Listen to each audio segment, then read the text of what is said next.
Hello बच्चों, आइए देखते हैं प्रश्न। तीन पासों को एक साथ उछालने पर समान संख्या आने की प्रायिकता है।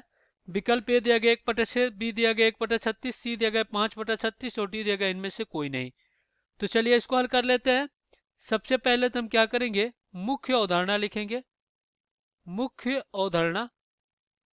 तो देखिए हमें पता है कोई घटना एक घटित हो रही है तो इसकी प्रायिकता क्या होती है, पी ए बराबर एन ए और बटा में क्या होता है, एन एस होता है। जहां एन ए क्या होता है, एन ए आपका होता है ए के अनुकूल परिणाम, अनुकूल ए के अनुकूल परिणाम। और एन एस क्या होता है, कुल संभव परिणाम होता है, कुल संभव परिणाम। ये होता है आपका एन ए, एन एस। तो चलिए दिए गए प्रश्न को हल करते हैं। तो देखिए यहाँ पे कह रहा है कि तीन पासे एक साथ फेंका जाता है। तो हमें पता है कि एक पासे में कुल कितने फलक होते हैं, 6। 1 2 3 4 और ये 5 6 ये होते हैं।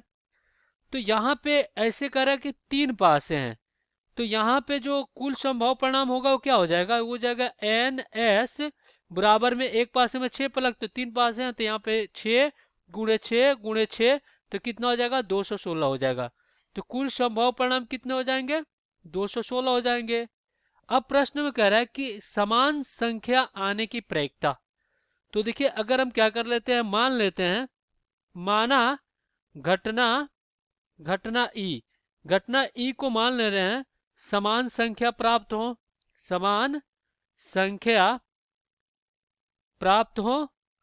तो जो ई का समुच्चय बनेगा वो क्या बनेगा आपका, ये बन जाएगा, मान लीजिए तीनों पर क्या आ जाए, एक एक एक आ जाए तीनों पासे पे, या तो तीनों पासे पे दो दो दो आ जाए, या तो कह सकते हैं कि तीनों पासों पर तीन तीन और तीन आए, या तो कह सकते हैं कि तीनों पासों पर चार चार और चार आए, या तो हम कह सकते हैं तीनों पासों पे पाँच पाँच पाँच आए, या तो हम कह सकते हैं तीनों पासे पे छः और छः छः आए।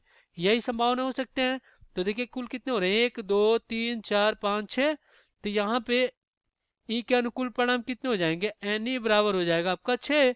तो यहाँ पे प्रायिकता क्या हो जाएगा, पी ई बराबर एन ई और बटा में एन एस। तो यहाँ से एन ई कितना आपका 6 है और ये हो जाएगा आपका 216। तो काटेंगे तो देखिए क्या हो जाएगा, 6 × 18 3 6 का 36। तो यहाँ पे जो इसकी प्रायिकता आएगी वो कितनी आ जाएगी, ये आ जाएगी 1/36। तो यही हो जाएगा आपका उत्तर हो जाएगा। अब हम क्या करेंगे, विकल्प में देखेंगे कि कौन सा विकल्प सही हो रहा है। तो यहाँ पे देखिए विकल्प आपका बी सही हो जाएगा। आशा करते हैं बच्चों ये प्रश्न आपको समझ में आया होगा। धन्यवाद।